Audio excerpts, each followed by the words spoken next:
G'day everybody and welcome to the House of Mario, the South Australian Nintendo podcast that is backed by a 120 Power Star rating. I'm your host Drew Agnew and the doors to episode 359 are open. Very excited today as this is a Mario Galaxy the movie Spoilercast with Zach Clark and JT if you like. Josh, Zach, how you going today? Much better now. Oh, here we go. We've been waiting for this. I've been watching this movie and wanting to talk about it. And so here we are. I'm ready. Let's do this. Yeah, I've got no idea what Josh has to say. I know a little bit what Zach has to say. He did a very, very good breakdown within the Discord. So I'm like, yeah, ooh, very good. I had to get my initial thought dumped down just so it was somewhere effectively. But I have stewed on my thoughts, so hopefully, it'll be a bit different to what I put in the Discord. But yeah, I'm so keen to hear what you guys think because Drew, you've made little comments, but you've also not really given away the full pony yet in the Discord. So I'm very keen to hear you, and probably to be honest, I'm more keen to hear how your son, how Lucas reacted. That's probably the more exciting of all the reactions. 100%. To hear that. So I don't know. Yeah. Yeah, so I guess just a warning. If you're here and you haven't watched the movie, you don't want spoilers, leave now. But if you want the spoilers, come on in. But just to spoil it, just for you, just in case you haven't watched it, Mario does indeed lose his moustache and it runs away to a different world and Luigi has to get his moustache back. That's what the movie's all about, just in case you were wondering. But boys, I want your movie experience as we get into seeing the movie. Like, how was it? Did you get a big popcorn? Like, what? I want to know what your movie going experience was. You know, just to set the tone, because obviously the food especially might really set what your opinion is of the movie. If you're hungry, you might have hated it. If you had a big popcorn like me, you might have loved it. So, Zach, what was your experience going into the movie? And did you get a Yoshi popcorn bucket? Actually, now I think about it.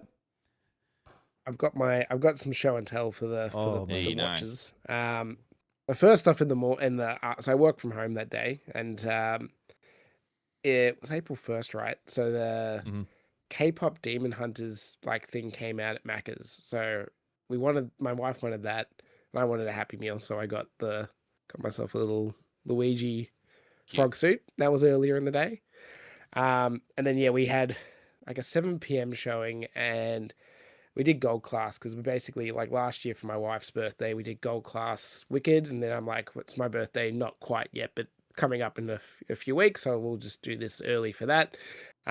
So we did gold class and I, was able to secure the Yoshi bucket, which is a lot bigger than it's huge. I had anticipated. Yeah, it's a big guy. It's now late. I don't think there's any in here. Oh, no, there is. My daughter uses it to store her little playballs. That's awesome. Yeah, unrealized. I pinched this from our playpen. But it was.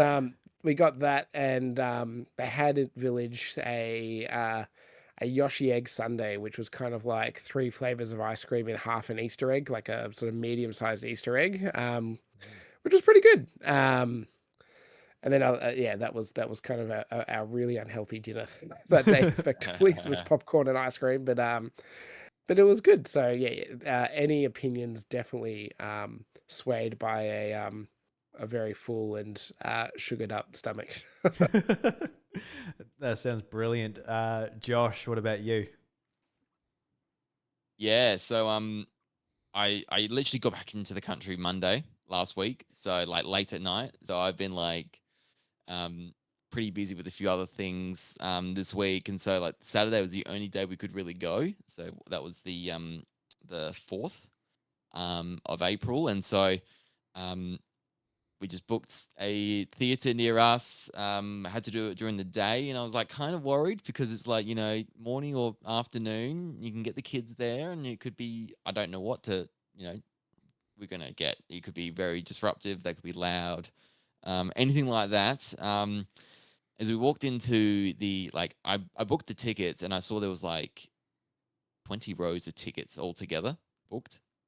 School excursion. Beautiful. Here we go. All right, buckle in, Michaela.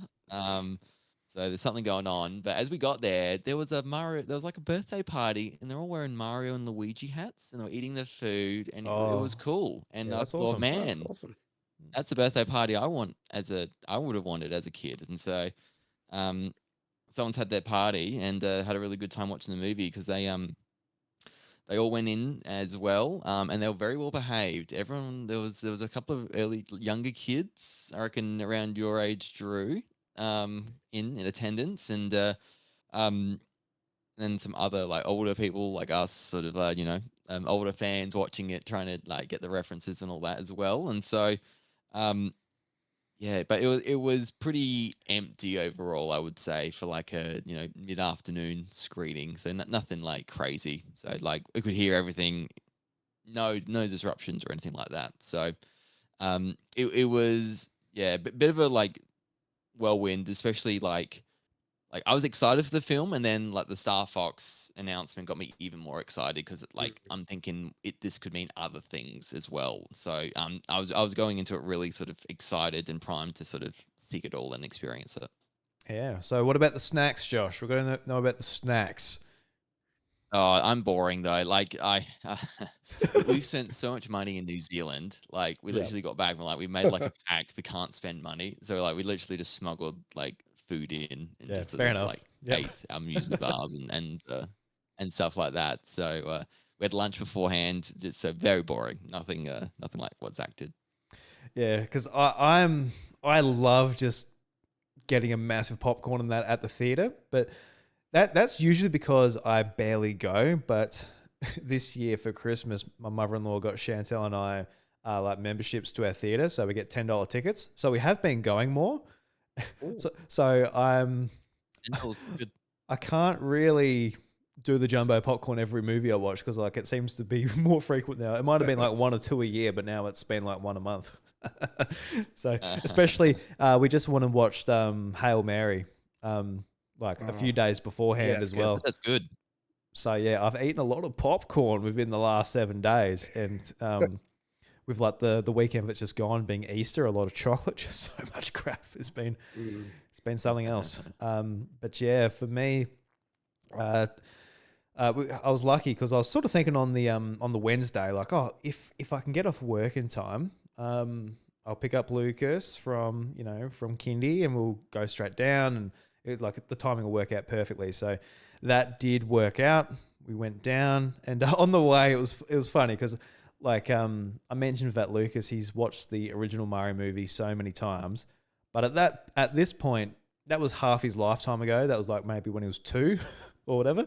And since then, he's discovered Paw Patrol, Peppa Pig. Like that is truly what gets his heart racing when it comes up on the TV. So Mario, he doesn't really care about Mario anymore. So I was interested just to be like, Oh, see what's going on. But on the way, he's like, Dad, I don't like anymore Mario anymore, but I still like Cars. So it made me laugh, like, because he hasn't watched the Cars like movies in a long time either. So he must have I guess he just wanted to tell me like, hey, I still like these movies, but I don't really care about that Mario movie. I'm like, oh, that's fair enough. aw. But That would have sunk your heart, Drew. I would have thought no, a little. not really. Oh, okay. No, like he'll make his own path. He'll have his own things he's excited about and nostalgic about when he's older and things like that. I always thought that when say like your parents, for example, I don't know if like my dad, for example, like he's into hunting, fishing, all of this type of thing. He's like, oh, it's just what boys do. That's what men and boys do. So he'll just naturally do it, and I'll be able to share this with him. And it wasn't really what floated my boat necessarily, hunting and fishing and that. And a big similar thing with my son. Obviously, it's something that Yeah. like a boy could like, but he might be just he always showed like real interest in like wheels and cars and things when he was like even like a real little baby basically, or just like a little toddler. So he's going to go down his own path. So I was just happy to be able to share the going to the movies experience, whether it's the Mario movie or not, because I know that he likes lollies and I know that he likes watching TV. So I mean, I know that he'd still enjoy it. But yeah, went in. I got the jumbo popcorn, large Coke. He got a juice, and in there there's like the lollies that you can put into the cup. So he had a good time doing that. And I was a little bit worried, like, will he stay sat down? Will he need to go to the toilet? All of that type of thing. But he sat through the whole thing, eating his lollies, being a good boy. So yeah, I was very proud of my little man going into it. And from his perspective, I don't really know what he got out of it. Like, afterwards, people were like, "Oh, what did you think of the movie?" He's like, "Good." And someone was like, "Oh, was this person in it?" And he would look at me like, "Dad, was this person?" I'm like, "Yes" or "No" or whatever. So I don't know if he remembers much or anything. So I don't know what he really got out of it. But he was laughing at certain Yoshi clips and things like that. Yep. Along that, all of like the silly kid humor that got me to laugh as well. So it was good. And it in front of me. So I guess in my theater, it wasn't that packed either. It was like during the day on a Wednesday. So a lot of people still at work and probably getting ready to see it over the long weekend as well. And it's just like a lot of families with like 2 kids, that type of thing. And I loved watching the original Mario movie with kids as well, because being able to hear them like laugh at certain bits and just share it with, I guess, like the audience that it's made for. It's really nice, and that's something that I won't necessarily get at home. It will just be my own kids. But like the first Mario movie, there was like a school came in. It's like it was a whole school came in. It was just me in this school class, and it was so much fun experiencing that. It wasn't on the same scale this time, but it was really cool. But yeah, Lucas, he'd be laughing and be asking me questions like without whispering. So I had to teach him like, all right, you can't, if you want to ask me a question, you just got to whisper it in my ear. He's like, okay, Dad. It's like way over the top then. Like he's like way too quiet when he's trying to talk to me and things. But yeah, no, we had a lot of fun watching this movie. Like regardless of my son's interest in Mario compared to other Pixar franchises or anything, it was just a great experience. So I'm glad that we're able to go and experience it. But boys, the movie itself, I want to know what you thought about it. Obviously, we're 30-year-olds watching a kids movie, but holy hell, we're big Nintendo fans, so that's the perspective we're coming at it from. Zach, we'll start with you. Your thoughts on the Mario Galaxy movie? What did you think before we get into like more details and like favorite scenes and a bit more nuance there? But overall, what did you think of the Mario Galaxy movie? Yeah, so I think the thing I said on Discord, which I sort of think is my one line review, is still that it like accentuates the good and the bad of the first movie in a lot of ways. I think, some of the moments are, hilarious and or just like wow factor to them. Like there's a lot more of that, which is really enjoyable. Um, but I do think like the overall story element of it was even just weaker than the first one. Which probably leaves me a little more mixed than I was hoping to be, if I'm being completely honest. Like, did I enjoy my time? Yes. Am I going to rewatch it and enjoy those moments a lot more? I'm sure I will.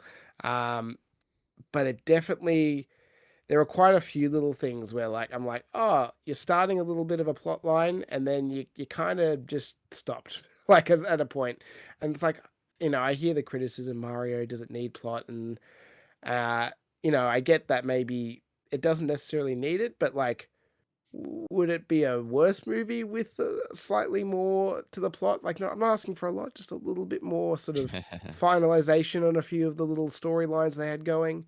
I don't think it would have made it worse. I think it would have helped. So yeah, it's a weird one because it's like I definitely enjoyed myself. My wife even said she really enjoyed it. Um, but there is still a part of me that like when I look back at it, it's like, yeah, it's hard to just go like this is a glowing recommendation, which is a bit of a shame from my perspective. And again, I'm really keen to hear, well, yeah, what you guys think, whether you're sort of closer to me or you're all just very positive. I don't know where you're going to land, which so I don't know who's going to go next, but I'm very excited to hear your opinions. Yeah, Josh, you go. Um, I enjoyed this a lot more than the first one. Funnily enough, it like it's a lot, and like things are going like million miles an hour pace wise, and um, I'm getting it all because I played the games, and like Michaela next to me, like it's understanding it all because we know this. We know why the Queen Bee scenes in there. We know why. There's a reference to getting Rob to go really slowly to check something in the background. I know why all this stuff is happening, and I find it funny. Um, but like again, this is just like the first one. If anyone is watching this who has no idea about Mario, this is a horrible movie for you to watch and understand and experience. This is Yeah. like so in like it's just fan like art stuff thrown at you in a way that fans are going to love, in a way that kids are going to really resonate with because it's really like flashy and cool and visually really stimulating. So yeah, it's a lot, and then I'm just smiling, and I got a little like emotional watching it as well. I'm just like, oh, this is really cool. I'm just like, it's Galaxy, like my favorite game, like my most anticipated Mario game when I was growing up. Now this is the movie, and it was just like really cool and surreal to see those moments of that start of Galaxy. It's pretty much getting replicated, albeit in a slightly different way, but they're Mm. effectively doing that scene again. And like story wise, we're getting little bits of it, with the whole Rosalina and Peach thing. That's Mm. different to what it was before because she had a brother in the storybooks, I believe. No. As someone that read that story, unless that was added as part of the new content, but as someone that read that book to their daughter last year when she got it for Christmas, she, as far as I could tell, was just a single kid in the Just a story. single. All right, all Yeah. right. So this is all new. So I knew Peach and her relation was new, but like it's yeah, like I'm just smiling because it's got so many cool things in it, and like story wise, I totally agree with you guys. It's like that moment where like Bowser's trying to stop Junior from doing the thing because he's kind of made some friends and Junior doesn't quite understand it, and then like he makes it like one comment on it later on, and then he doesn't get pushed again. It kind of just keeps continuing on. That kind of thing. It's just like it's. Yeah, I'm with that you. They could have spent 5-10 minutes adding things to this 80-minute movie to make it 90 minutes and flesh things out like that if they wanted to. But y y they yeah, like, didn't. the Yeah, that Bowser example is, like, a perfect one where I just kinda feel like his little arc of becoming maybe a good guy just kinda landed nowhere in the end, which is a bit of a yeah, shame. Because I think there's a really interesting ending to this where Bowser is on semi-good terms, which kind of, like, is a nod to just, like, spin-off Mario games where he goes and plays yeah, tennis and all that stuff, and that could be, like, a bit of a of been a future state of that, of this series, which or on the flip side, if they just did a bit more to explain why he just was okay, I'm just gonna go be a bad guy again, whatever. Like either way, I just would have liked a little bit more of his inner thoughts to how he decided just to go, yep, let's just be a bad guy and try and kill Mario, and that's kind of where we leave it. yeah. Um, like, and there was just so much to it. So, like, firstly, I'm glad DK wasn't in it because I think there was so much else going on that they didn't Mm, keep that character in there. I'm glad that um like I really like the end scene. I just thought there was something a bit more like compared to the first one. This one was like, no, this is actually what happened when Mario faces Bowser, like with the axes and the yes. bridge, and I just love that they recreated that. I just thought that was so like cool and great.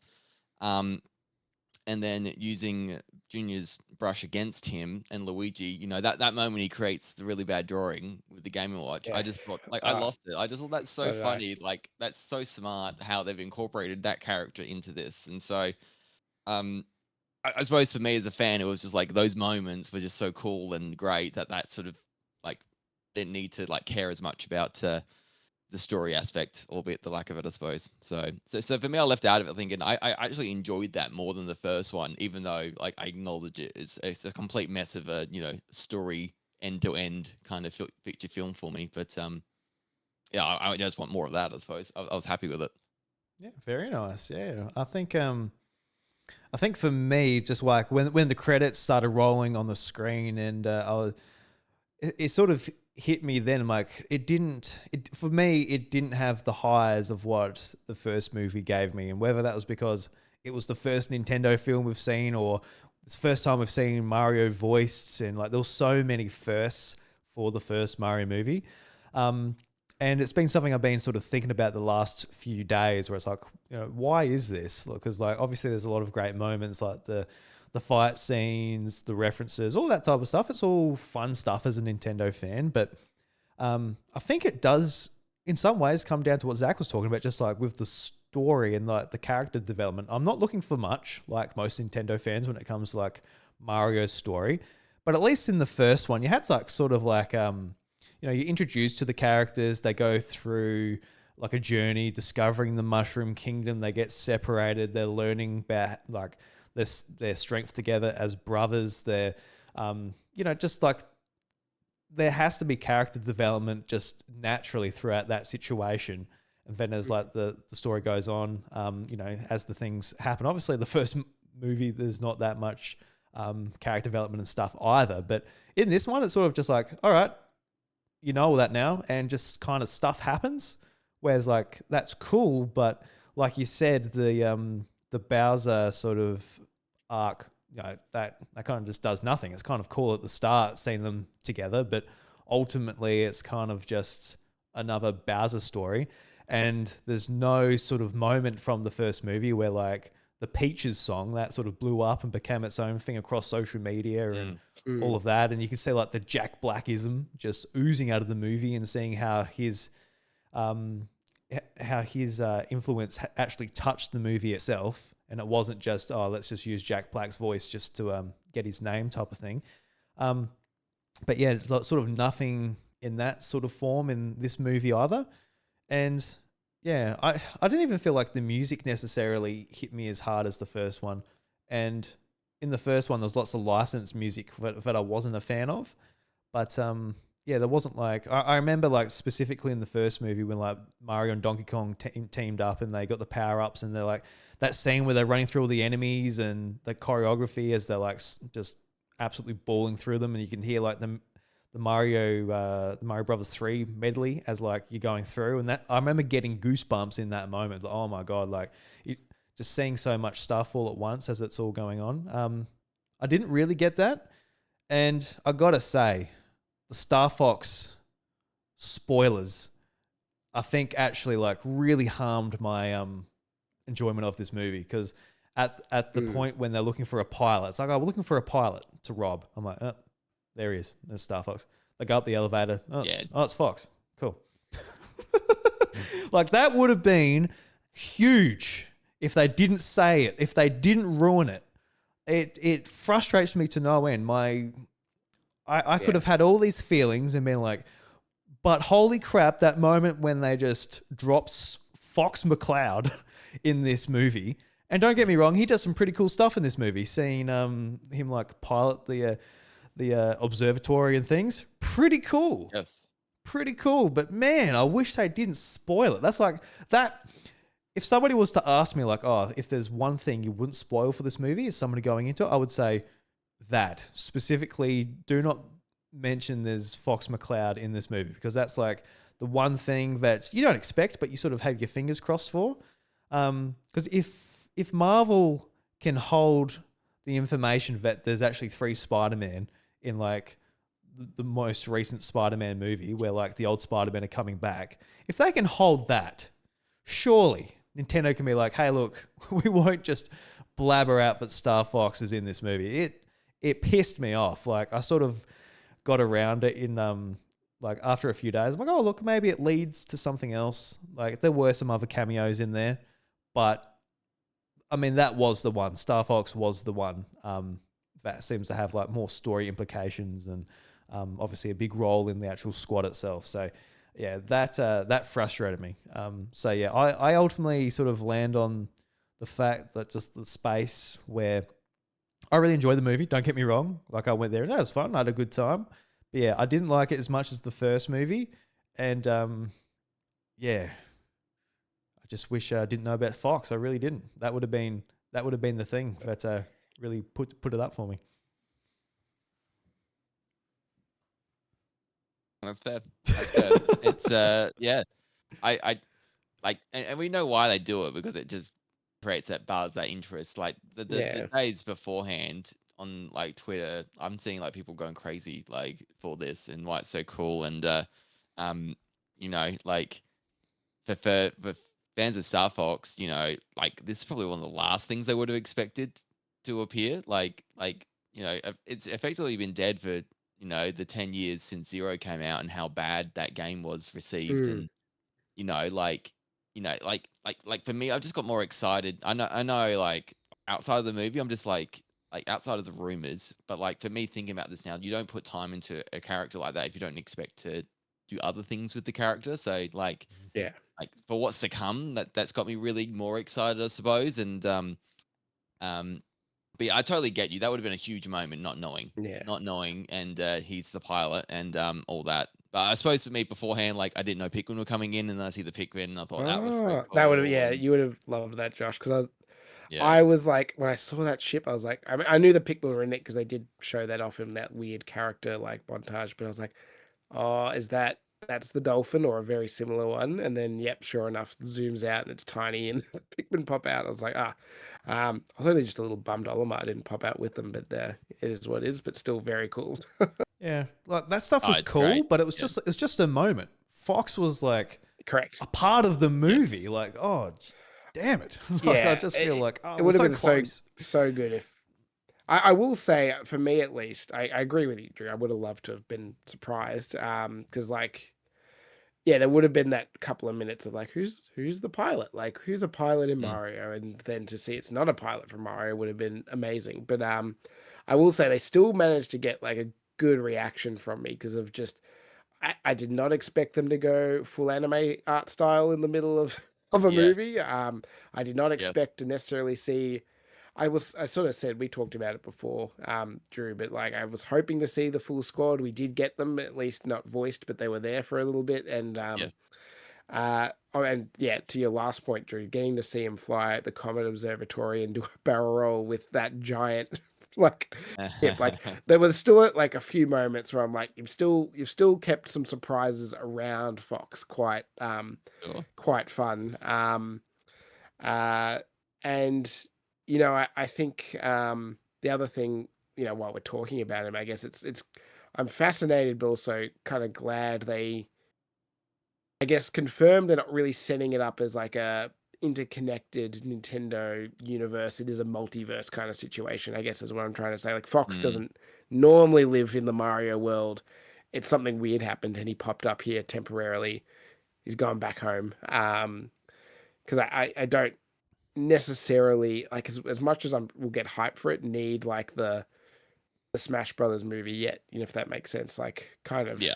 okay with just let's get some Fox stuff, some Star Fox stuff, whether it's games, TV shows, whatever. I'd be keen to see that avenue explored now after seeing again how good of a representation of Fox we got in the movie.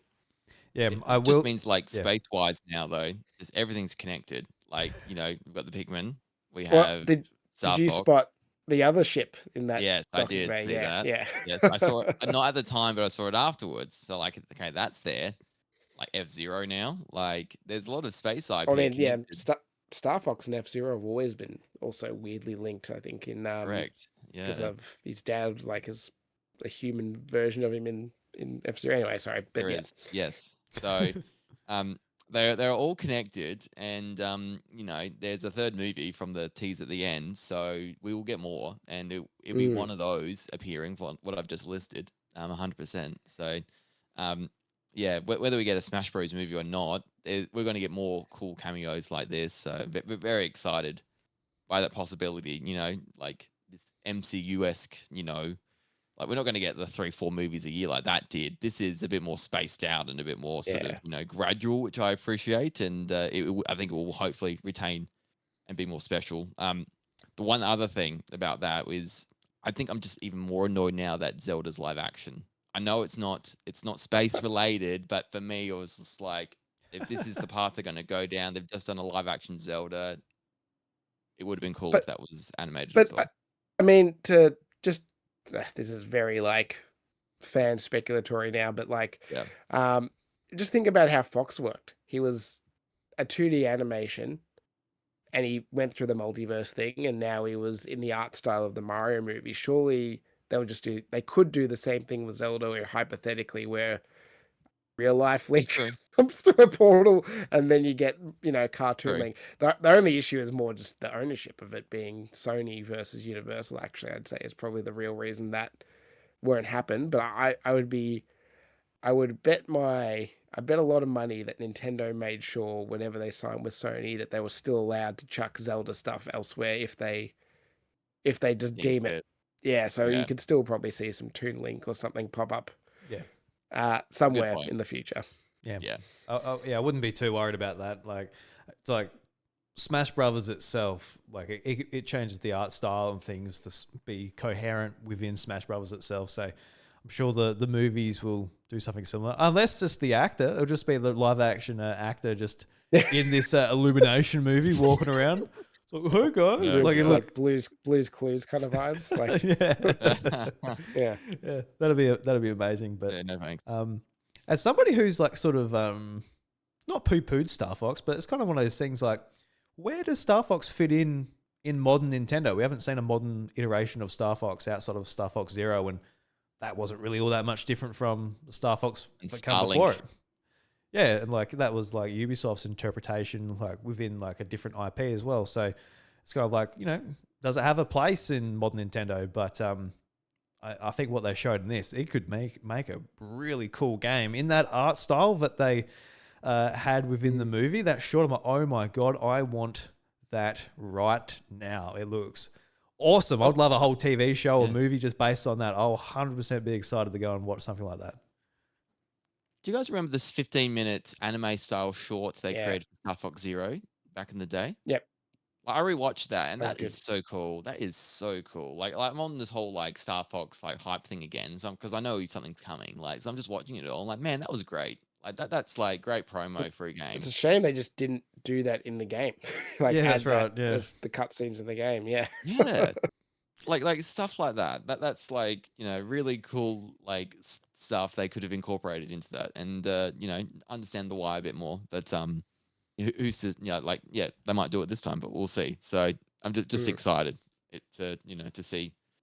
I don't want the same rail shooter. Obviously, it's not just that that aspects nodding to that kind of gameplay, but I think it'd be interesting and cool now if they really took it in a different direction. Yeah, because we'll It's a cool time to do it. Man. my thinking, like after that sort of segment happened in the movie, I'm like, in the post-credit scenes, since we know about like potentially Star Fox coming back and being announced this month, I'm like, is the post-credit scene going to be an announcement for like that Fox's game? Like, that would be sick. Obviously, it didn't happen. Sick. That would have been. Here's a Nintendo Direct. Like honestly though, wouldn't that have been something? Obviously, it would have been spoilt in the first 5 minutes of the movie coming out, but holy crap, that would be awesome to be like, hey, Fox, who you just saw, like, just like barrel rolls onto a Switch 2 and then it goes into the game, shows you gameplay. Holy crap! And we go into the eShop right now and tap that purchase button for sure. But yeah, no, correct. Sounds like we're all pretty positive on Fox, but there's a few other characters as well. I don't know if do you guys want to go and talk about maybe some of your favorite scenes, or maybe go through some of the new characters and things? How would you guys like to approach the conversation? You guys, well, maybe talk about some characters, but I'm going to start with the more prominent characters before we talk just the nice little cameo ones, I suppose. Okay. I'll again go show and tell mode. Again, this is just kind of me justifying money I spent over the weekend. Got little Yoshi here, who hatched from his egg on Easter, which I assume these are actual recordings from the movie. So I'll stop that because he's very loud. But I thought, I think generally speaking, all the new cast, great. Highlight for me, actually, in a way that I was surprised by because I didn't love it in the trailers, was Bowser Jr. I thought he was fantastic. Like Benny Safdie's Bowser Jr. was actually really good. But Yoshi was also very funny. I think, Donald Glover did a great Yoshi. I think different to like regular Yoshi. It's such a absurd statement. I'm just saying, but anyway, Yes. I still think it's true. And yeah, like I couldn't really nitpick a single one of them. Again, like the weakest continues to be Chris Pratt, but even here, I'm probably more positive on than most people. I actually don't dislike his Mario, but I don't think they've had any of the main cast were anything short of great with what they were given to work with.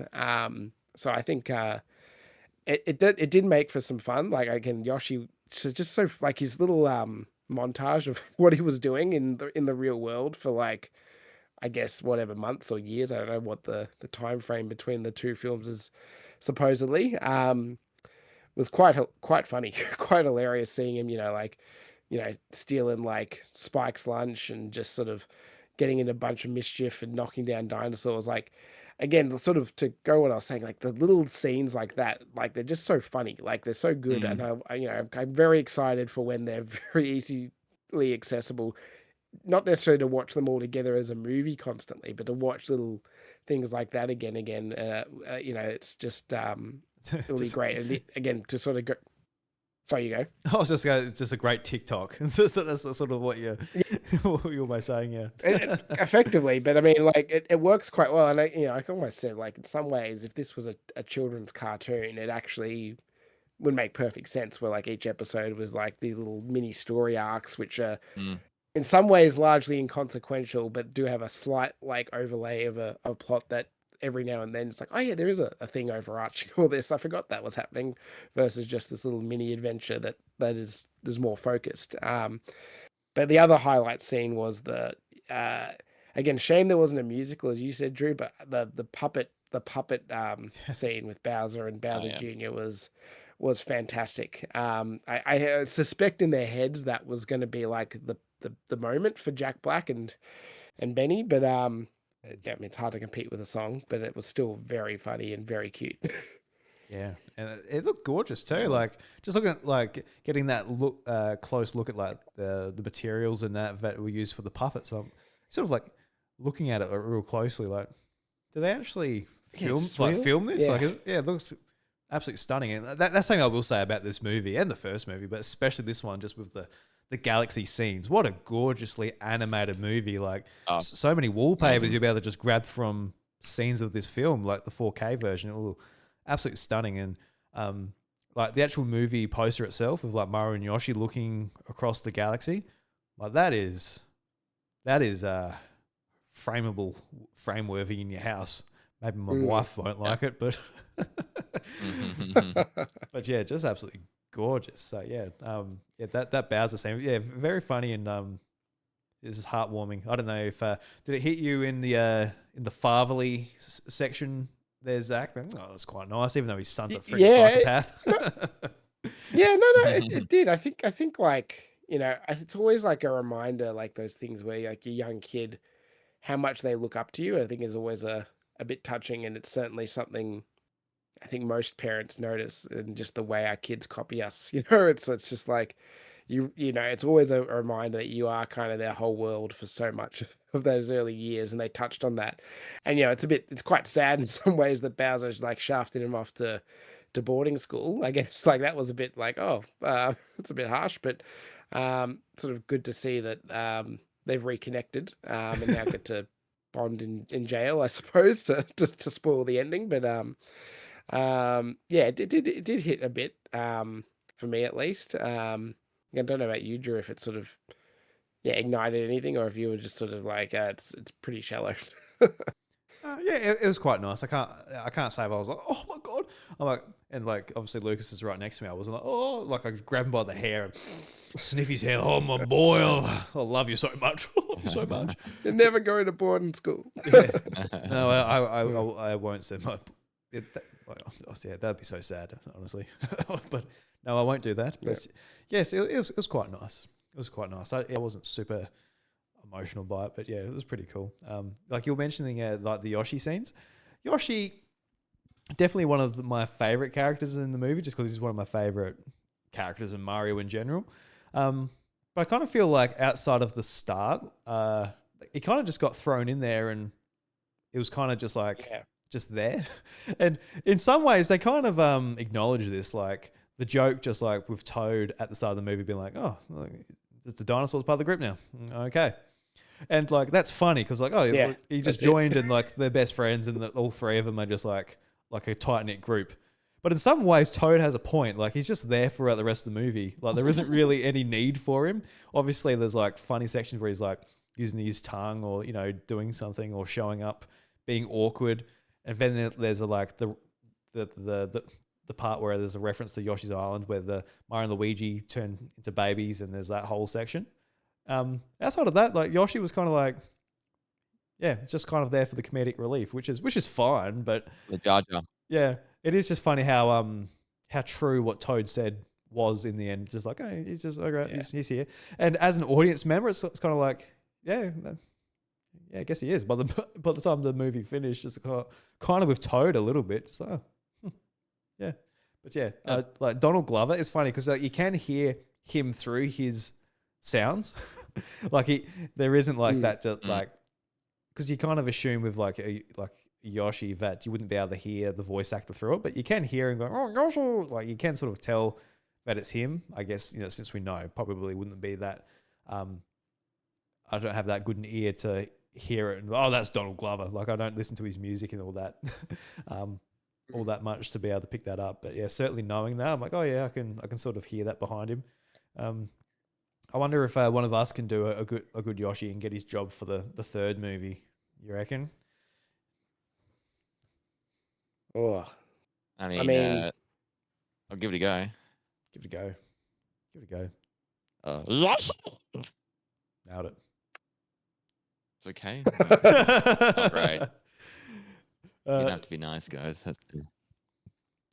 I reckon just like Yeah. reinterpret it. Just like, I am Yoshi. There you go. yeah. What's his full name? Like Yoshi T. Munchin Cooper or something like that. That's like, right. you know, yeah, it's perfect for a posh accent. Yeah, that's it. It's me, Yoshi T. Mission Cooper. Whatever it was. Not bad. Yoshi. There we go. No, I don't think we're getting the job, boys. I think he's safe. No, Yeah. probably not. I like throughout the movie because they're adding new characters in, like, and I'm just always interested in the dynamics. Like, are they going to get along? All that kind of stuff. First thing, so like the first one is Super Mario Brothers movie. The brothers gets removed and it's Galaxy. So poor Luigi. But I'm glad like at least we get a bit of like brother, you know, A lot. bonding at the start. So they get to like do their stuff together. Like this is cool. Like you didn't get that really in the first film until the very end, and so I'm glad they started with that. And then yeah, I was actually surprised by Donald as well. Like he did a really good job. He did like really brought life to this character, which you know like it's pretty limited in what you can say and do. But you know, obviously those sound effects and how he portrayed that went along really well. Like this whole gangster scene, you know, of him in New York and all like that whole montage of how like his story and like he's thinking and it's like really well like thought out, and then they're just like, I guess we'll never know. I just found that really funny. To just like it's like all this detail about Yoshi's great adventure in New York City. He comes back and gets stuck, but they don't know. And you're totally right. So he just goes part of it. They've got no time. They've just got to keep going through it. The whole dynamic of Toad not liking Yoshi, I thought's cool. And then like Luigi and Yoshi for a little, like, are they going to get along? But now they get along. They're really good. And then I'm with you, Zach, as well on Bowser Jr. because I just like there's just something about Benny Safdie's voice that I just think's a little, I don't know, like I'm just not like excited by it or anything, but like just hearing him in the movie, I just like, okay, I get it all. And he's that sort of a bit more quiet, a more calculated kind of character that kind of I think complements well to Bowser's sort of over the top, overarching, you know, portrayal. So them together, that was great. That was really cool. And I don't know if Benny's done like he's done a lot of directing stuff, hasn't he? So like I don't think he's done Yeah, animation he's not stuff before. a major actor, I would say. In like he's a major No. person in the industry, but not necessarily acting as his primary thing he's known for. Yeah. Yeah. So no, I thought he did really cool, and you know, Nintendo might leverage him in some other shape or form later on. I will say, like, I think Brie did a great job at Rosalina. I thought it was just I didn't get enough of Rosalina. I wanted to hear more of her, and I think we got more Fox than we got Rosalina in this film. It's a Galaxy film, so it's a little bit like I kind of wish. Mm. And I always feel like I felt with Rosalina and Peach, they're just under enormous stress the entire time. Like they don't get the fun adventure in a way. Like Peach gets the like to go out and rescue them, but she's kind of like obligated to do it, kind of like please help us kind Yeah. of thing. And so yeah, they don't get their moments as much as I would have liked, I suppose. And so I mean, you get the parasol gift, and she uses that later on. That comes into handy for Peach, but yeah, I just wish there was a bit more of them in the movie, and then Rosalina not trapped somewhere or fighting for life, trying to save the Lumas from it all. But you know, I really enjoyed like the Wart scene and like in all these references to Super Mario like Bros 2. Like it's not my favorite game, but I'm just loving. Okay, there's Birdo. Um, here's all the ninjas. Like all Yeah, this stuff's just all Bowser. Yep. happening. That was The good. egg, all that stuff at once, and and we're in this really cool sort of casino-esque galaxy mix kind of a scene, and so that was really fun. And the Kiki stealing the backpack is also really cheeky and cool. So um like everything like sprinkled in, here we go, and it's just it's a lot. But like I think they know they had those moments. They didn't have a lot of time, but it was just really cool, like enough to sort of, okay, let's maximize. We've got Wart for 2 minutes. What do we do? We've got Bird over 2 minutes. What do we do? Kind of thing to add into this film. So, yeah, I like Glenn Powers, Star Fox as well. I thought he did a great job. I just he was Yep. more cavalier. I was a bit worried he might be played a bit straight, but no, he's got a bit of that kind of aspect to him, and the whole him and Mario, they're going to get along. That first little bit they kind of tease, but Very no, Yeah. he's got a cool. He's got a cool mustache. It's fine. We're all good here. So, um, yeah, that was one of the cool things to me. How these like new characters who have never met before outside of Smash Bros, how they're going to interact, and there was some pretty funny payoffs, I thought. Yeah, no, for sure. I did like your point about like a Mario Galaxy movie. And we didn't really get much Rosalina. We might have had, yeah, like you said, we No. might have gotten more Fox. I'm like, yeah, we probably did. We certainly got more memorable Reckon. Fox moments. Like yeah, for sure. And like at the start when like Rosalina gets kidnapped by Bowser Jr., I'm like, oh, okay, that's we're not seeing much of her then. Like we're gonna see her, Yeah. towards the end type of thing. So yeah, in hindsight, that's another thing where I'm like, maybe a little bit disappointed. I don't know if disappointed is the right word, but I would have liked to see some more Rosalina. Well, a question I had for Josh, because you said how you're a big Galaxy fan. I mean, I think one of the Galaxy fan criticisms is this is not that Galaxy. Like in reality, like there's a lot of stuff in it, but like if you think about the Galaxy staples, you got kind of a launch star. You've got a retconned or changed Rosalina backstory. You get Yes. the Honey Hive Galaxy for a solid like couple of minutes, I guess. Yep. But a lot of stuff's just not there. Like the iconic, like the I forget his name, but like the octopus boss and things like that. Like they Mm.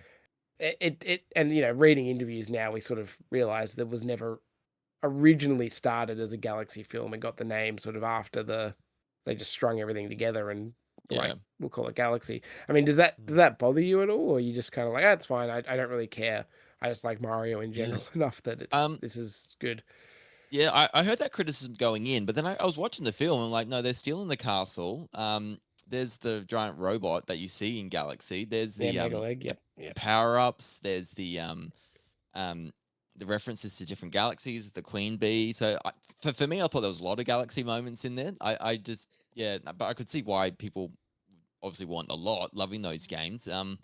But this is Mario's universe of everything gets referenced here. We're getting everything from Mr. Game and Watch to Super Mario 3D World. The Bowser's Carnival area is getting recreated Mm. here. So like, I think Galaxy was the most referenced game out of all the games. I would have thought, and so for me, I didn't have an issue, and I thought there was heaps of Galaxy references. I think the more you looked, the Yeah. more there were, I suppose. But yeah, like a big boss or something, or playing with gravity a bit. They didn't have a moment of them trying to run around somewhere and it's a big Point. I like, didn't even. they can't get away or Mm. something. Like they could have done something like that maybe.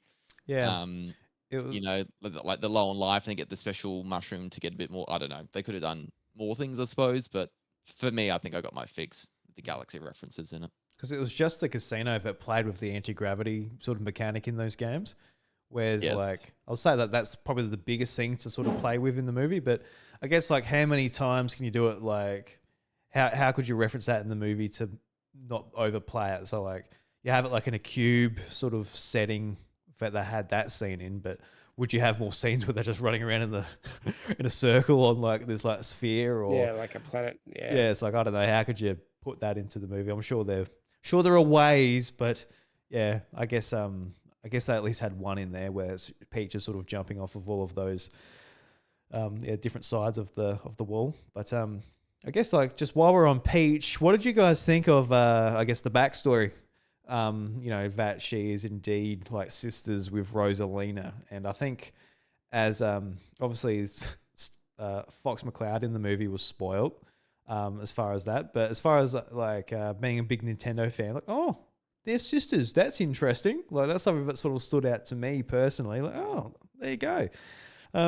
Is that something that I guess made you guys happy or frustrated you or left you indifferent? How do you guys sort of feel about this one? Because in some ways it kind of pairs them up. Like it pairs those two up. Obviously Mario and Luigi, Wario, Waluigi, like there's like pairs in Mario, whether it's Birdo, Yoshi, like you've got like the opposite sort of. I don't know if Rosalina is necessarily like an opposite to Peach necessarily, but I guess in this universe she has her duo now as opposed to Daisy. But even Daisy, I don't know. I wouldn't necessarily call Daisy and Peach duo necessarily either. But that's sort of all she had for many years beforehand. But yeah, how do you guys take that new canon? You go, Zach. Okay. I enjoy it. I have lived through many years of people speculating what relationship those two have, from a mother-daughter or something like that, or just nothing. Because realistically, the actual games don't give you anything to suggest it's more than nothing. If we're being frank. So I think it's good. I think it's good. It's good to sort of see that they've connected that sort of officially. Again, I'm sure there's a lot of people who don't like it. In fact, I've seen a lot of people who don't like it, but that's just because they had preconceived their own theory and they're just upset their theory is wrong. Yeah, it's And because I'm sure. sorry, I just could put this in there. It's because like all these years they thought they were lovers, and now they feel really grossed out. I've seen that. Well, yes, I've seen a very funny comic about that where it's just like the Mario, sorry, the Rosalina and Peach shippers are having a mental breakdown right now and battling with their own problems. So pour one out for them. But I do think it's fun because I think there was always this sense like they are kind of similar, looking. I mean, are we just bucketing two blonde people together? I know it's okay. They are sisters. It makes sense. I get the sense we'll see this more in the games. Miyamoto's been pretty clear in the interviews that this is the connection. Like this wasn't like we've made this up for the movie. It's just we've kind of finally found a way to show you this connection. We haven't really felt the need to before. So it feels like it is going to be like the movies definitely have their own little plot line going on that doesn't have to match to the games. I mean, the games don't even have consistency, so No. That's not a shock. But I guess this is where, like, as a Nintendo fan, you find interest and joy out of it in a way that's non-Nintendo fans won't, because I think as again a plot line, it was pretty like weakly just shoved together. But like as a Nintendo fan, seeing them as sisters is interesting, and now just very keen to see the next major Mario game if they're both in it, how they play on that relationship. The only thing that bummed me out was just I still feel like you could have incorporated the sister element to the like original Rosalina backstory better. Like have them be sisters and both their parents die, and then Rosalina looks after Peach, like just bring that element in it. Whereas here it was just kind of like, I feel like they implied they just made out of stardust or something. Yeah, I wasn't they quite said. sure. But, Yeah, and I almost wonder, I mean, I'm sure we'll get into the post-credit scene. I do wonder if that's going to explore on that more. In some ways in the next film, or whether this is just it and they're just star babies and that's it. Because I think like the thing that made Rosalina different was she did have a bit more story in the games. We did see quite a tragic little thing of her. Her mother's buried under the tree. It's quite as far as Mario goes, quite a touching little moment. And just seems like you really left like you just had that in front of you and you just didn't use it. Just feels a bit of a shame to me personally. And again, I don't think it had to, the sisters thing had to come at the expense of that. You could have done both in a way that would have worked, in my opinion. yeah. But yeah, that's just how I feel. Again, keen to hear how you feel, Josh. Yeah, like I think it fits that they're sisters. I think that's makes sense. Like I even thought for a moment, is Rosalina the mother of Peach? Like I had those sort of thoughts, like going through the Mm. movie. But like sisters, I think makes more sense. And I think for the sake of they want to tell as little as possible story wise. I think they're just created from Stardust is just the easiest way, isn't it, for them to portray that? And um, I was kind of laughing because it's reminding me of Anakin Skywalker with midichlorians and just how he's just there. He's just been created, and so Mm. um, maybe they'll tie it together in the next film a little. But um, I think in the first film they did a really good job of like Peach not knowing who she was and wanting to know that, and then so she gets the answer a little here, like Yeah, that's she's good. not alone, and so I think story wise with everything here, that's the most that's the storyline I'm enjoying the most here, like getting to understand and know who she is, and like why she's doing all this, why she's been put in charge, you know, and all that kind of stuff. And I'm hoping it will lead to something pretty cool in the next film. And so, um, yeah, I'm enjoying that. And yeah, I think with all this stuff, they're gonna retcon this stuff a little. They did with Pikmin. They've done it Yeah. now with Mario. It's just think things, but you can't even really, properly tell a story in the Zelda timeline without it sort of contradicting in many, many different Yeah. ways. And so, I think for me, it's like, yeah, this is the route they've taken. I don't actually mind it. I think for the simplicity of getting things told and done, this is a really cool way. And I just enjoyed, here's that relation between Rosalina and Peach, because at the end of the day, we just rescue Peach. We don't really understand, how she's feeling or what she wants to do or anything like that. We're just rescuing her, playing a game. So this is, that cool extra bit where all these characters are actually talking now, and we can understand what they're thinking as well. Mm. Is that the point now where, and this was true in the first film too, but Peach is the main character. Like she is the Yes. Mm. the person that's moving the plot along, and like Yep. even in this movie, it was I've got to go, and she goes off.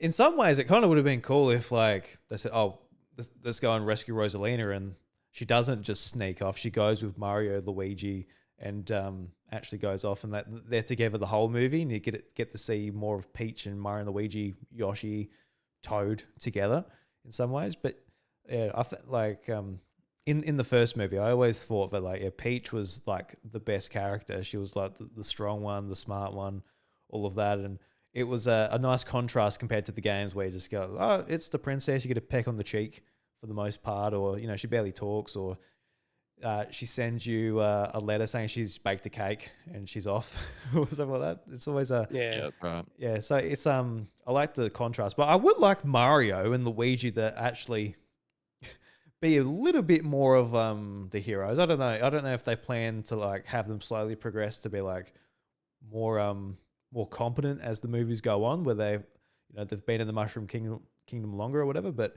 yeah, it's very much like I feel like it's very much Peach's film, which is good, which is fine. But yeah, it's just interesting to notice after playing so many years of Mario, where she's underrepresented. Now it seems to be like not too far, but just complete opposite side of the coin. But yeah, I Yep. did quite enjoy the fact that they were sisters. Just interesting to see where it will go in the future. You can see them being like a pretty cool like team up duo using their magic and stuff together.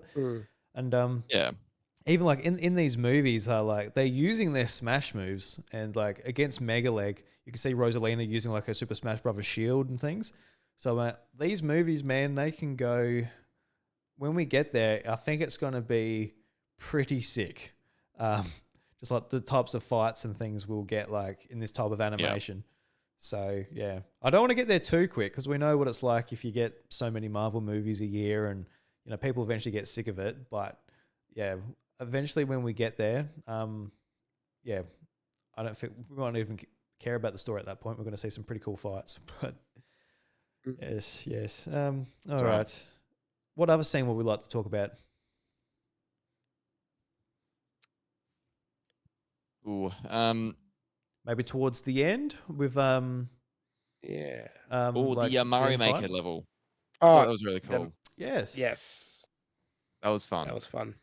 And a really cool aspect to add gameplay, sprites, levels, sort of looking stuff, actual gameplay into the game. I thought that was really smart. I just loved and how it was like such an acknowledgement of how the fans play Mario Maker, where Bowser Yes. Jr. is just like, this is just fire everywhere and when thwomps and you just die. not like the Nintendo vision of Mario Maker, but the real stuff that we experienced.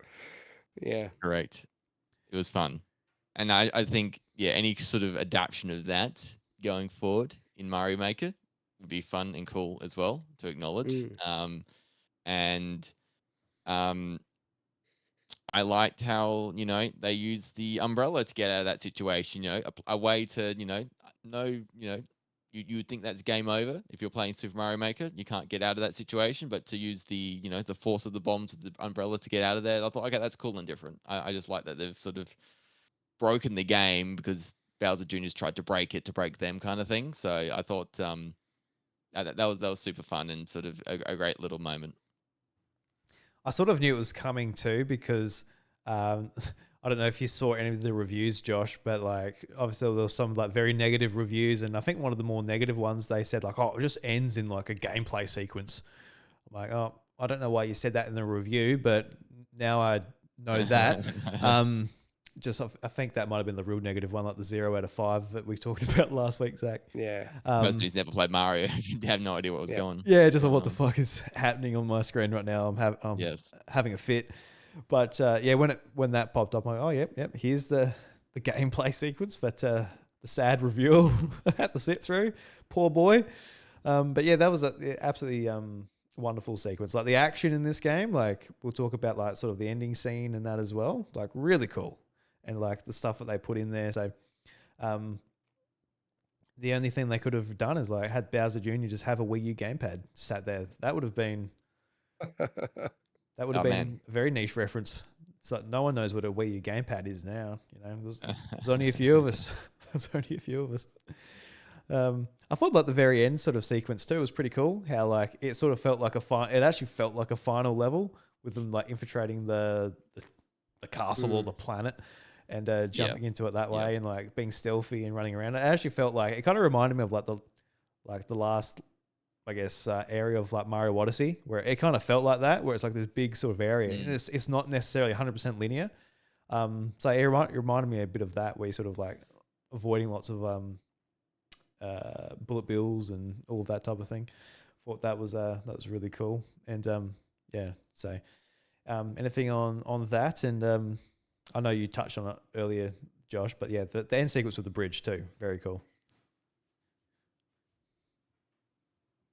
And then like killing Bowser, and then he comes back as Dry Bowser. I just think that's great. And then I knew he fell in, like he's falling in. I'm like, oh, please be Dry Bowser, please come back as Dry Bowser, and they did it. I'm like, yes, cool. So there's a bit of a arc with him, which is nice. And it's one of those things where like it's very easy again to criticize the things this does bad as a movie, but the things it does, some of the foreshadowing it does is quite clever. Like not that long ago in the movie, you saw the Koopas go through the roller coaster into the lava, come out as dry bones. So they quickly showed that's the logic of how Koopas work. And so, Yeah. like, if you paid attention, you go, oh yeah, of course Bowser's just gonna go through that same process, right? Like, Yes. it's just, yeah, they do those neat little things throughout the movie for those that don't know the Mario logic, or inherently, which is quite nice. Yeah, I actually when he fell in, I didn't really think, I wasn't like thinking like Josh was like, oh, I hope he comes back as Dry Bowser, but yeah, I was sort of just yeah, don't know what I was thinking at the time, but yeah, when he popped up his hand, I'm like, oh, here we go. And like Jack Black is a Dry Bowser, very funny, just like, Yeah. just like, yeah, just the idea of him just being just bones and all that. Yeah, Find my foot, son.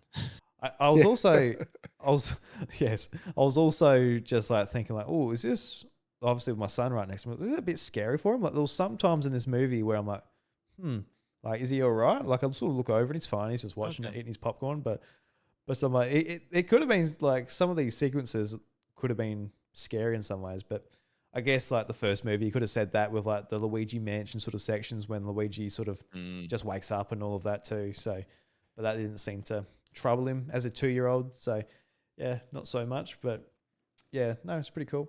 The last fight I thought was really excellent as well. Just that, like you said, with like Game and Watch popping out, that was a good moment. Just like Yeah. really funny. And Great moment. I don't know if anybody else in the cinema got it. Like it's not that niche a reference with Smash Brothers, obviously. But it was just funny the way it was implemented. Just Luigi be like, I don't know how to use this thing, and he pops up. Compared to all of the amazing things Bowser Jr. is able to like summon out of the paintbrush, which is quite cool. Would you guys say the paintbrush? I assume it was, but I'll just double check with you guys. Is the paintbrush like? Would you say that's a reference to Mario Sunshine, or is it a bit too different to those games? No, I think it is, because even earlier in the movie you saw Bowser Jr. with a mug with EGAD's logo on it. Mhm. It feels implied that a lot of the tech. Actually, the other thing was, sorry, just dropped my frog Luigi. Oh no! When all the weapons come up in his in his like weird torture chamber or torture seat thing, Flood's there as well. So it kind of felt implied that Yes, in the like cabinet. they've kind of stolen EGAD's technology, which again, that might just be the super lore person going too heavily into it, but I feel like there was enough breadcrumbs there to an EGAD reference that I agree it probably is the Sunshine paintbrush. Though admittedly, Bowser Jr. just kind of kept the paintbrush in perpetuity since Sunshine, so it's kind of it's just inherently a Bowser Jr. staple now. Yep. And gives me hope that the Luigi Mansion, spin-off movie, we get one of those one day, and that would be very, very fun. With EGAD, and he's in as well, so I want to see him somewhere along the lines. Yeah, no, definitely. Yeah. So, what did you guys think of like the end? I was about to say the end boss. I guess it is an end boss in some ways, but the end sequence of the movie. I can't remember the dragon from Odyssey. You guys remember his name? That Bowser Jr. accidentally summoned. No idea what its name Not the was. name. Yeah, I can't remember the name either, but that was pretty cool too. Yeah, I think it was cool. Again, I've seen a few Galaxy fans be like, why couldn't it have been this boss from Galaxy? But again, at that point, if you're still hoping out for more explicit Galaxy stuff, you've probably I'm impressed you held on to hope that long.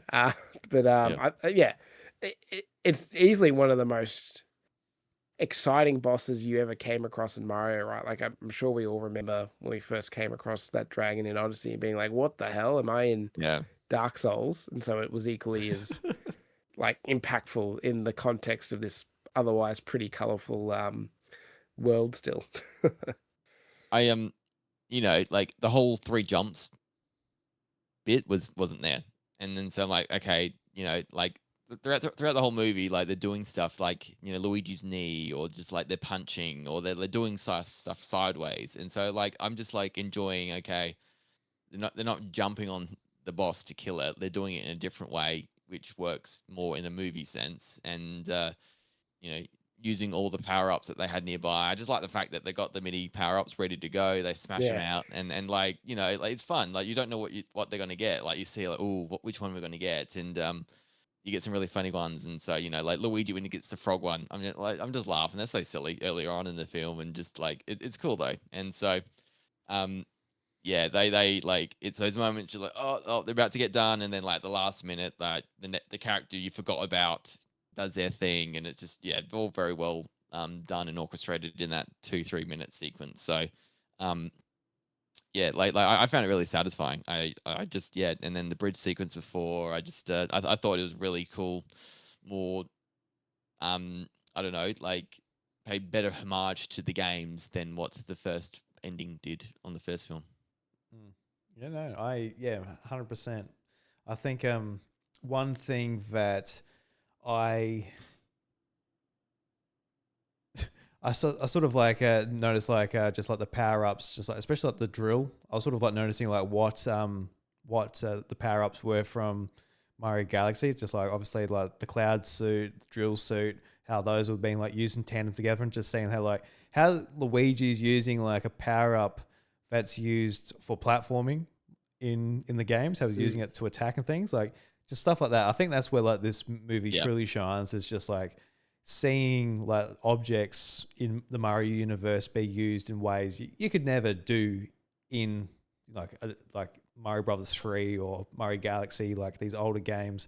I guess even like modern games. Who knows what we'll get with the next 3D Mario, but it's just really cool to see all that. It was the same with the first movie too, so it was just like more of that stuff. But Yoshi's power up as the balloon just being useless and doing nothing until it becomes very useful. Until it wasn't. Yeah, very, very funny. Just like having like the whole scene basically stop, the music cut out, and him just like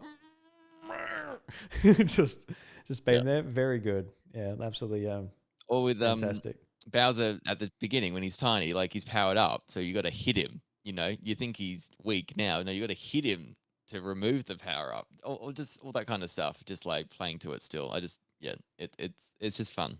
It's funny. The mini mushroom actually bothers me because like when you hit the mini mushroom, he doesn't return to normal Mario. He dies. No. So no. I just thought it was like in this universe he's powered up because he's so small. I just find that funny. So I just just go with it. If it works, make it work, kind of thing. That's what they did. Yeah. What about you, Zach, in this last sequence? Yeah, I mean, you've said a lot. I really loved also just, of course, the final power up being the red star, because it's not even seen much in Galaxy. So the fact that they did bother to include it was fantastic, and made more sense than like say the wing cap or something in where they were. And looked cool. The I always like that sort of black and red Mario outfit. It's a bit iconic these days. So yeah, I think it was a really great final sequence. I mean, I agree, Josh. I mean, compared to being in real world and just getting power stars to defeat Bowser, I think it was a much more faithful to what a boss fight in a game should feel like.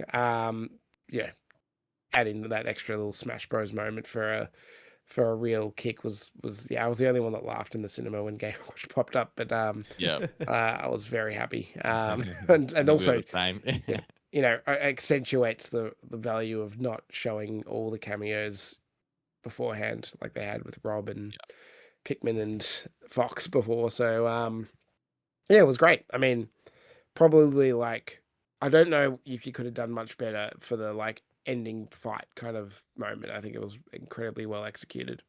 Yeah, no, for sure. And like going into the end of the movie, just with them rebuilding the castle in the 16-bit sprites, it's interesting too, because like some parts like they look quite out of place, just like the new like Peach sprite and obviously characters that didn't exist in Mario World.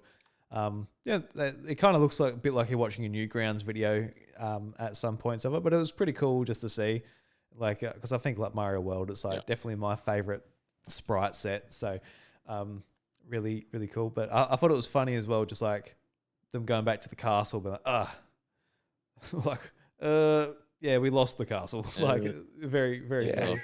funny. Lost it. Let's just build it again. Yeah, yeah. So yeah, good stuff. I don't know about you guys, but I was so happy that they made sure Yoshi was on top of the castle at the end. That was like, Mhm. as soon Yes. as that Yes. was like, I'm like, where's Yoshi? And like, good, they put him in his Yep. rightful spot. Yep. 64 right there. You will stay up And I there, and you will suppose give me lives. Yeah. correct. And then I was hammering for Luma Lee, and I'm just glad there was at least one post-credit scene with Luma Lee there because they were the standout for me in the first film, and just Yeah. that type of humor. Just like I wondered halfway through the film, have they not brought them back because it's just too dark? Is it just too like didn't resonate or just sort of stood out too much? But I'm glad they had a little bit at least at the end to Oh, be a prison like, guard. I thought that worked well. was it just me, or like, was it even darker? I feel like that, like Lumilly's dialogue. I'm like, Jesus Christ, this is like quite brutal. Like the insults they were throwing at Bowser and Bowser Jr. But again, Bowser Jr. is a child. Lumilly, what are you Yes. doing? Like, come on. Also, But, yeah, it was good. how do they get Yeah. away with calling them maggots in like a kids film? Like That's what I mean. Yeah. I'm like, did he say that? Did he call them maggots? Yeah. He did in the first movie too, didn't he? Like, I Jesus. can't remember. Yeah. I think he said something. I don't think similar. maggots. No. But like, can you say that? That sounds like something really, really like. I guess a maggot isn't that bad. It's just like Evidently so. yeah. Yeah. But yeah, it sounds like something like I couldn't That's great. say to a kid. I probably wouldn't say it to a kid, but having kids content, it's like yeah. As umpires, we get it all the time, so it's fine. Yeah, true. Bunch of loomers just getting upset with the umpire. Yeah, it's all right. Yeah, they're not quite as cute though on the footy oval, are they? No, No, sadly No. not. big old lumpy men. So yeah, that was a great scene. It'll be interesting to see like, will Bowser be able to retain his old body back? I don't know. I assume so. Mm. Because will he be dry Bowser forever? I don't know. I'm on the edge of my seat. What will happen to that dynamic duo? The Bowser boys are back, and I can't wait to see him in the next one. But I assume you guys sat through the whole credits and saw the very end one. Yes. And yep. People kept leaving, and I kept trying to. I wanted to yell at them not to, but I think there was literally 4 of us at the very end, out of like probably Wow. 30 people. Yeah, a lot of people stuck around in my theater Yeah. actually, but yeah, some did leave. That's good. And yeah, it's one of those things now. Like every movie, like do you sit through all the credits? Is there going to be a post-credit scene? Like obviously a Marvel film or something, you know, there's going to be one. But yeah, so you end up just sitting, especially like when like they do like the cool animation part of the credits with all the main people, then everybody else is just the black screen. You're like, all right now. Yes. Especially with me, like this is when Lucas was like, oh, everyone's getting up, cool. And so he got up, and I'm like, oh, wait. Trying to explain to a 4-year-old, like, oh, we got to watch this boring, I don't know, 8 minutes of credits to see a post-credit scene. He didn't give a shit. So he ended up going to the front of the theater, and he was talking to another family, and I was just keeping my eye on him while while I was just watching the rest of it. And I could just hear like, oh, what did you think of the movie? Yeah, good. It's pretty funny. But yes, Daisy, she's gonna be in the next one. I don't know really what to think about this. I can't say I'm a Daisy fan necessarily. I don't have too many thoughts. I feel like out of everything they could have teased as far as characters or scenarios or whatever, Daisy's probably like, oh, the more boring one. Like compared to Yoshi, for example, I'm like, oh, Yoshi, oh hell yeah, like that's gonna be pretty cool in the next one. But Daisy, I'm like, is it gonna be like the trio? You got Rosalina, Daisy, and Peach. The girls, they're back, and they're gonna kick some ass. Like, is it gonna be, I don't know, Mean Girls the movie? I don't know.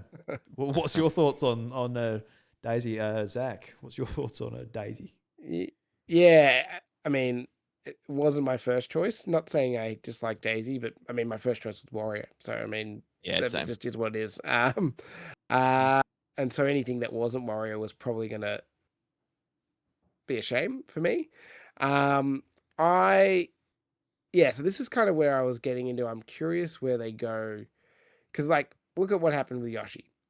Yoshi was not a major plot point, I will say, of this movie. He was in the movie, but he wasn't like, this isn't Yoshi's story, to pardon the pun. So there's no reason to really believe Daisy will be the major focal point of the next movie, because that's just not how they've done it so far. Or she could be. And if she is, I do wonder how that plays out with,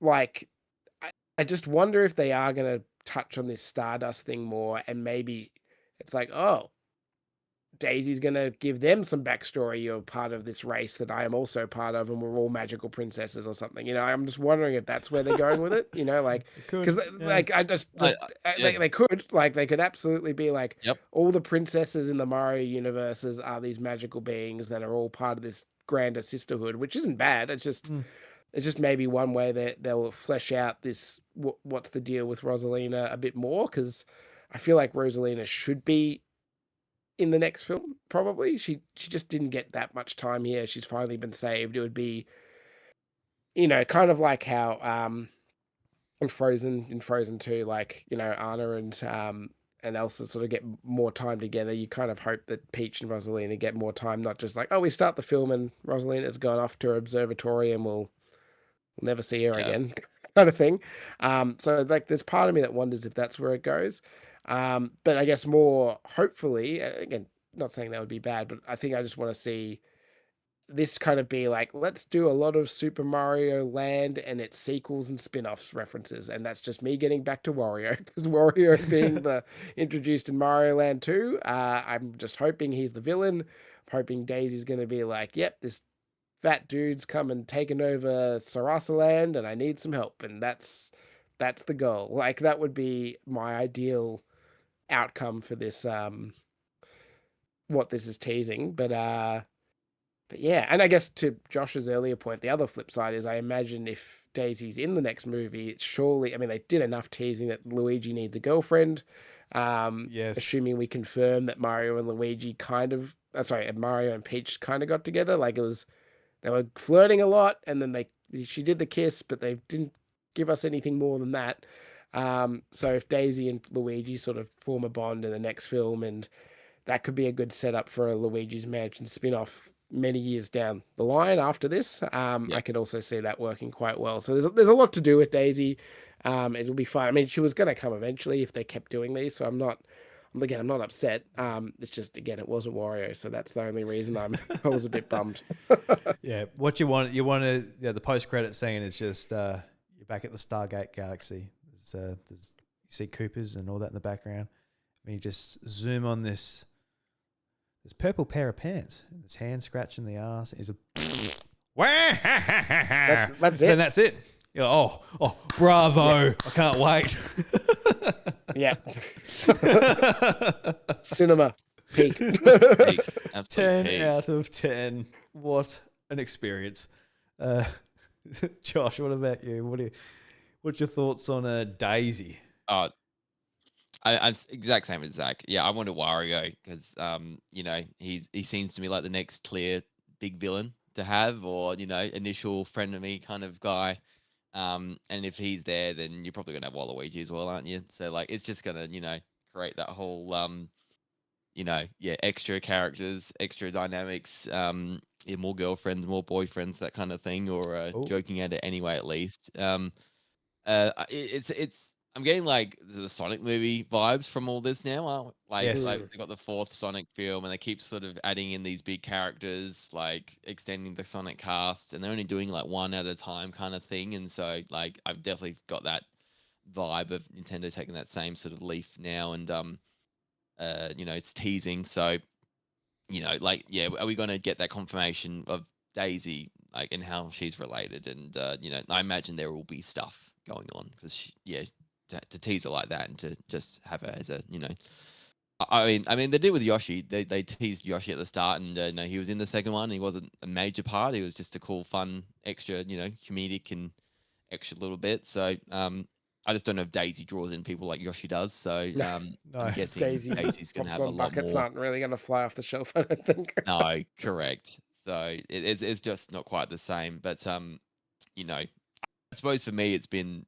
not like outside of Wario and Waluigi. I'm really excited for that. I think Super Mario World, like I'm pretty like set, and then like I'm excited for this non Mario, the F-Zero potential and Pikmin and Metroid and more Star Fox stuff to collide and how that sort of shapes and forms. And so, um, I was thinking like, outside of Bowser or Wario in terms of main enemies, what else could they do? Because they've done Wart now, and like I don't really know, like unless they did like Paper Mario ones or like some Yeah, different spin-off enemies. I think they're just really like, yeah, I run just out. wouldn't know who they could do.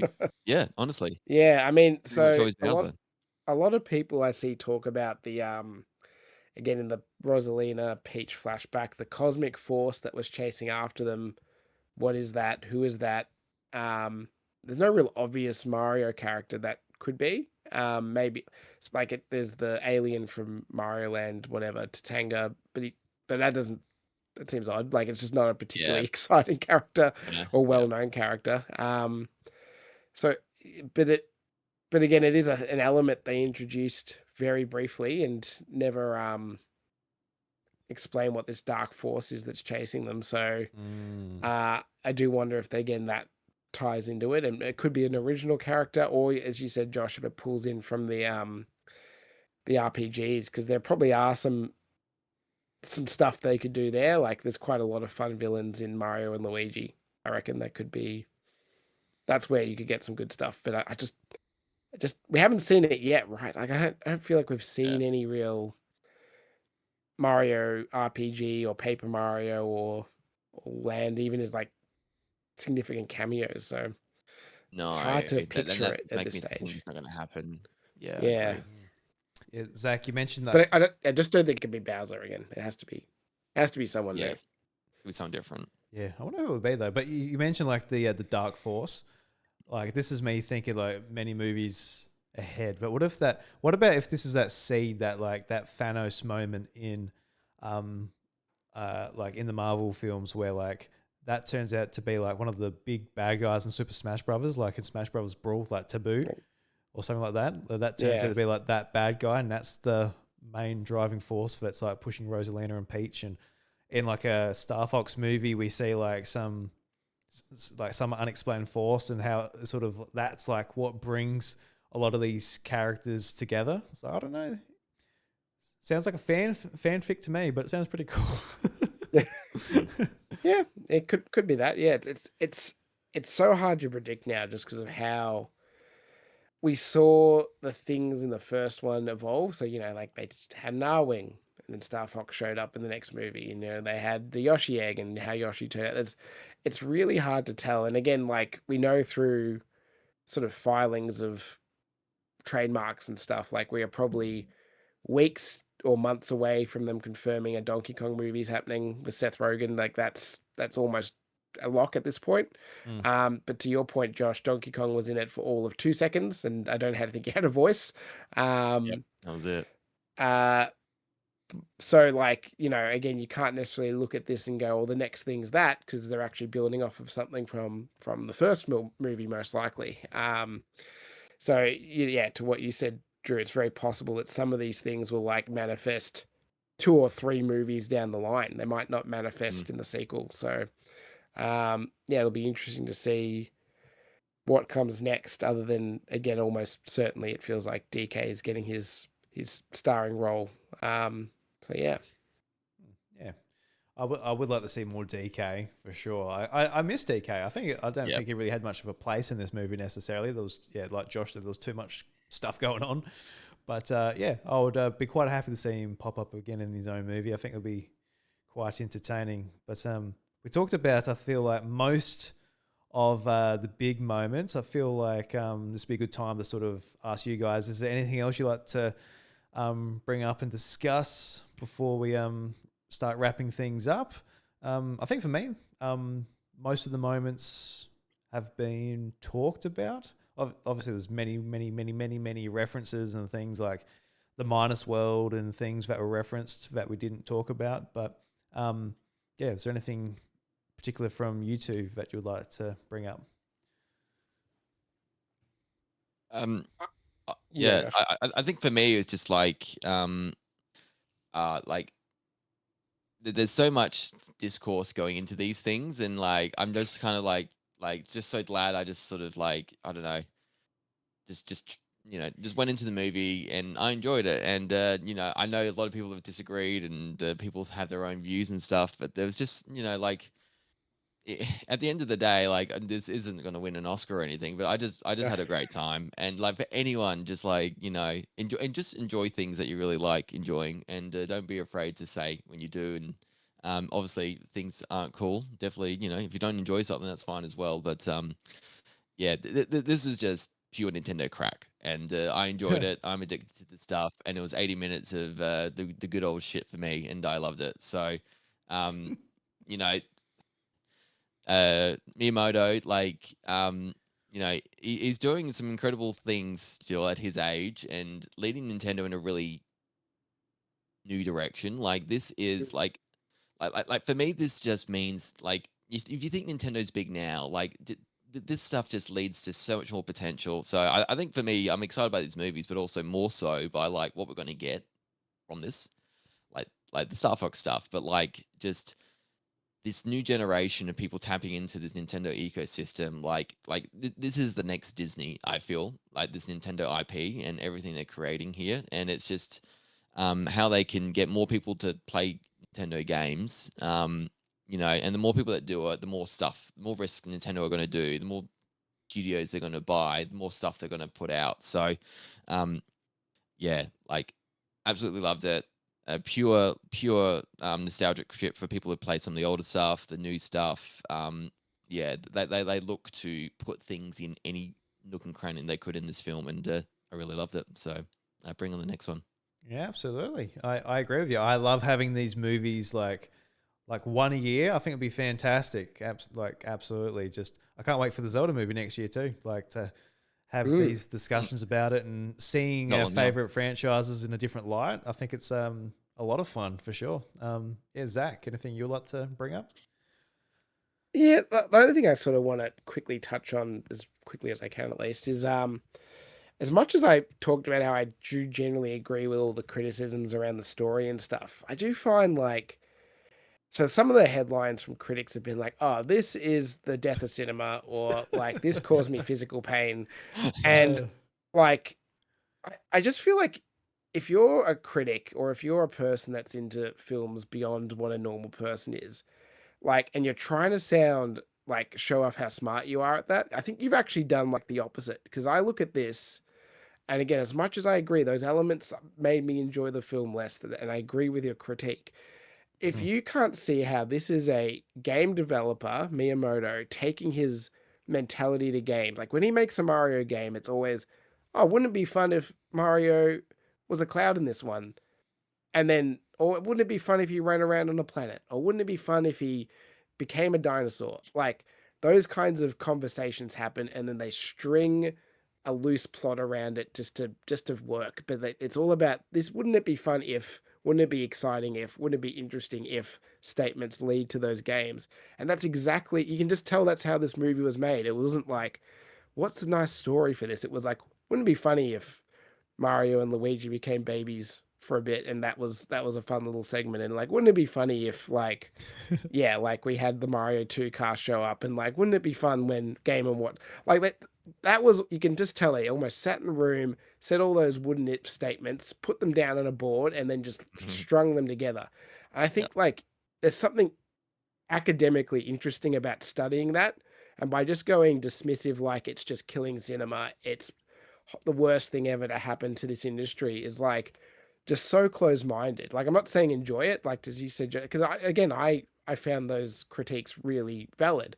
It's just you're not actually sounding as smart as you could be. Like you could be taking it quite an interesting way and analyzing it and exploring it in what happens when a game designer makes a movie, and you've kind of chose just to dismiss it. And I just think that's such a boring way to to critique things. So that's just my kind of like pushback on the criticism, even though again, as I said, I do find some of the critiques quite real. Yeah.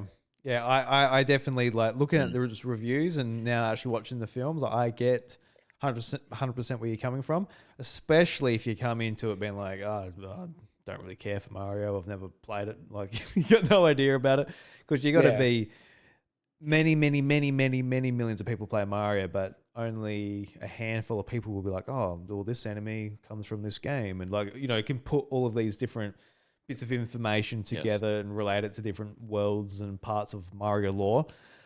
So if you're not somebody like that, this movie definitely offers a lot less. But when those reviews come out and I saw what they were saying, I'm like, all right, like it's just this happens a lot just in kids' films in general. Don't get me wrong, there are many better kids' films that have like deep story and things. Like obviously, like a lot of the older Disney movies, how like they have very emotional moments in them that you wouldn't necessarily you might look at them in today's lens but it's a bit dark for kids and things like that. So like kids content can be a lot more meaningful and take on a lot more than I feel like people give it credit for. But at the same time, like it is for kids. Like so when you're somebody like, oh look, this is the death of cinema and it gave me physical pain. So you're not a kid, you're not a gamer, you're not a Nintendo fan. I don't really know what you can bring to a review for this movie. Like, I'm sure you're a very talented writer. You understand filmmaking, all of this, but like, you're not in the demographic or the circle around this movie at all. And I feel like a lot of kids' content sort of suffers from that when it gets reviewed. I'm not really looking at kids' movie reviews. I can't say I've ever really done it, but every now and again, my mum, she still reads the paper and she'll like, oh, have you heard about this movie? And we'll talk about it, and we'll sort of talk about like, the critics' response to it and things like that. Because I'm usually quite in tune with like more kiddie things, just with my interest in games and things. So I'm usually like aware of it, and it just sort of seems like a problem with kids' content in general, but especially with this, just being with it like mixed with gaming and things too. So. Yeah, it is interesting. That Times review, I thought it was just so funny. Like 0 out of 10. Like I don't know what does 0 out of 10 or 0 out of 5 or whatever it is even mean. Like What does that even mean? It was that bad. Like it was literally just like static on the screen, and like it was like nails on a chalkboard. Like what? Yeah, it's like it was such a negative review. It's borderline useless to like actually make a decision. It's just disrespectful. Yeah, like you're not even. Like as we said, like the visuals in this are amazing. Like that's worth at least a 1. You know what I mean? Like to say that everything in this is bad is disrespectful. And again, I just think it, to be frank, undermines your own intelligence more than it does highlight that I'm so smart. I know what good movie is. Like no, you just look like an asshole. Like it's, to be a bit blunt. Anyway, that's just. Not to end on a sour note, but I just want to push back on that a bit. Yeah, I reckon that's what we should do. Agree. Josh, if we're like talking about a game and like it's more of a review type of discussion, we should be like, this game is a 0 out of 10. It's really insulted my intelligence as a video game player, and I think this is the death of the industry. It's like, Drew, was it that bad? It's like, yes, it was awful. Absolutely. And you just wrote your Yoshi and the Mysterious Book review just there, Drew. Yeah, perfect. look. You don't need to cover it in a month and a bit. That's right. I've just pre-roll that one, put it in the bank. Absolutely. Just my intelligence is just superior. 0 out of 10 straight away. Wonderful. Yes. 0 out of 10. That's right. Yeah. No. It's funny, like I guess it made it stand out though, because most other reviews are just like it's all right. So I guess like they did their job. They might have got some subscriptions or whatever they need to do for their definitely the a few more newspaper. clicks, I would have thought. Yes. Yeah. Well, maybe we could For take sure. some advice from that. Learn a lesson. We should Be a bit more, like be a bit Be more. everything we've what's the talked word? about what we hate. just talk about just what you hate. just more like extreme. Just get really With extreme everything. with it. Like, we'll make a podcast about something we really hate. What do we hate, boys? What really makes you angry in the video game space, at least if you want to keep it the games? Like, do you guys not like, I don't know, some like point and click adventure games on Steam. Do you want to do a podcast about that? That'll get. You know what? I don't like roguelites that much, which maybe is disagreeing with you guys. I just don't want to do Ooh. the same thing again. Stop making me repeat myself too much. Come on, guys. Yeah, Come on, video game industry. I feel pretty aligned with that. Let's start a show called Roguelikes. Well, no, Rogue Dislikes. Bam, done. Ship it. Yeah, I'm out of here, guys. Starts next See you week. later. Yeah, I'll see myself out. Bye bye. Yeah. Anyway, so yeah, it seems like we all liked the Mario Galaxy movie. I certainly had my my disappointments, I guess, with it. Zach seems like he shared some sentiments with shared similar sentiments, and Josh, I guess you're the most positive on it. I would say, but yeah, we all enjoyed our time at the theater, which was good. And like for me personally, whenever I go and watch a movie, like I can't say I've ever come out of a theater being like, oh, that was disgusting. Even the Star Wars prequels, I came out and I'm like, yeah, like I don't know, I still got the salt tastes from the popcorn on my tongue. I'm happy at the moment. it's only many years later where I'm like, Disney bought them to make that, then that's when the frustration sets in. But a week or so after, it's all right. It's all right. But yeah, the Mario Galaxy movie, I want to go and watch it again if I get the chance. I've got the membership, so I can get $10 tickets. So if I ever get a chance to like sneak back to the theater, I'll be more than happy to go and watch it again. And who knows, a rewatch might change some of my thoughts if I can remember some things a bit more clearly and stuff like that. But yeah, great stuff. All right, boys, that's the spoiler cast. We're all done. We talked about the movie longer than the movie itself, which is usually the case when it comes to movies. How these things work. Yeah, this is funny. But Zach, thank you very much for joining us. It's been a blast having you on the last month. Where can people go and check out Blowing Cartridges with yourself and Tam? Yeah, so Blowing Cartridges, search it on your podcasting app of choice or at BlowCartPod on social media, and you'll likely find us. Last week we did an episode just talking about both Brendan and I going to different museums. He went to the Pokemon Ecology exhibit in London, and I went to Game Worlds in Acme and here in Melbourne. And then, as I mentioned, we've got another episode coming out hopefully next week around just the joy of short games and why short games are important and things don't have to always be long, with our guest Marcus O'Neill from Tiny Game Chronicles. I only say it might come out because we have recorded it, but my lovely co-host Brendan is in Japan for the first time, and I'm getting lots of photos of retro game shops from him, and he's seeing lots of cool stuff. So if he doesn't get a chance to upload it, it's okay, buddy. Enjoy Japan. I don't want to force you to sit and edit and upload an episode if he hasn't done it already, if he's listening to this. So very keen to hear his experience when he gets back. It's like my secret fetish. The first time anyone goes to Japan, I just want to like listen to their thoughts for like a solid like hour. I just love hearing people's like secondhand experiences on going there. So particularly like nerds who have similar interests to us. So so that's us. So come check us out if you aren't sick of me yet. Great podcast. Check it out. Absolutely, yeah. Whenever I first go to Japan, I'll make sure I'll sit on your lap, Zach, and I'll tell you all about my stories. Like, I went to this shop and I found a Super Famicom and I bought it. You're like, that's nice. What I love to hear. Yeah. Got it for like 2,000 yen or something, and it works. Oh yeah. Good. Oh yeah. I just had to get a power converter, and I was off to the races, boys. Yeah. And Josh, it's been fantastic having you back. I'm looking forward to doing some more episodes with you.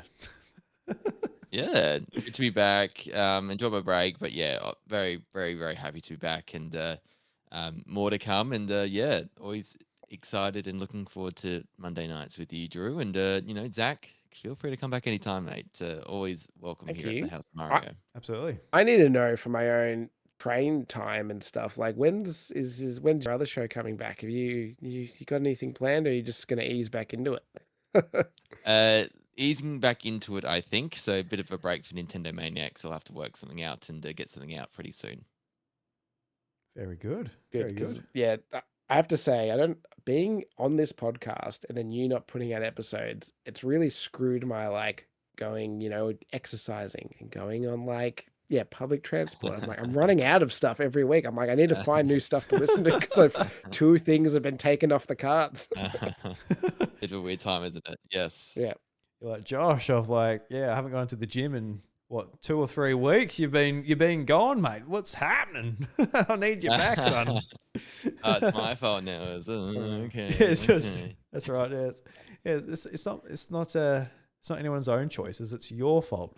Directly yours. But everybody, I want to thank you so much for joining us for episode 359 of the House of Mario. I hope you enjoyed the spoiler cast. Hope you enjoyed the movie. Had a great time. And we'll be back next week with much more video game discussions revolving around of the world of Nintendo. But until next week, the doors to the House of Mario, they're closed. Catch you later.